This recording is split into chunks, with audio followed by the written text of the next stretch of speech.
You've been hearing the industry news.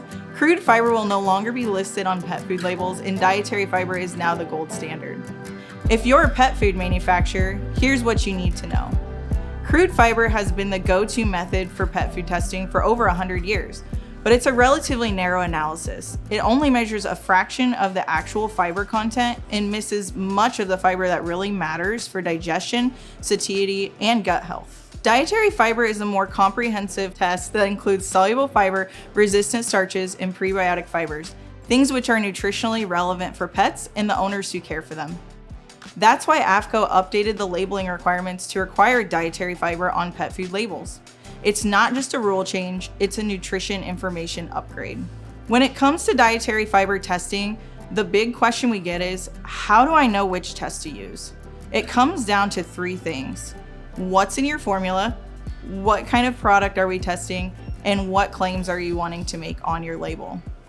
Let's take a simple example. If your kibble or canned food uses traditional ingredients like grains, vegetables, or cellulose, AAFCO 991.43 is a solid choice.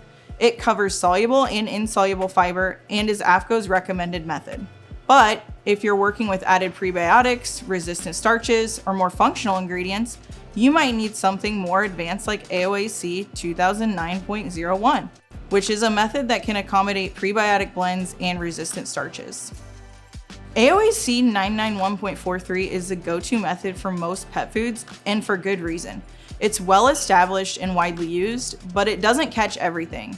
It was designed for high molecular weight fibers, not the short chain fibers like inulin or FOS that show up in more modern gut health formulations. So if your product includes prebiotic blends or resistant starches, you'll need a method that accounts for and captures those. Something like AAFCO 2009.01 or a more custom approach. Otherwise, your label might underreport your dietary fiber content. When it comes to testing total dietary fiber in pet food, there are 4 key categories of fiber to consider. Soluble fiber dissolves in water and supports the microbiome. Insoluble fiber helps keep digestion moving and is what is commonly known as crude fiber. Resistant starches are slower digesting fibers that act like prebiotics, while low molecular weight fibers are short chain carbs that often fuel beneficial gut bacteria.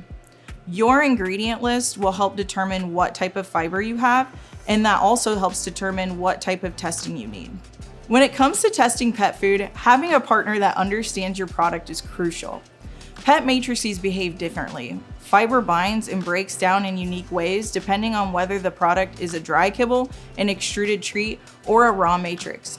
That's why working with a lab that specializes in pet food makes all the difference. Having a team that can execute the appropriate preparation and method for dietary fiber in your product will make all the difference between a result that is accurate and one that is not.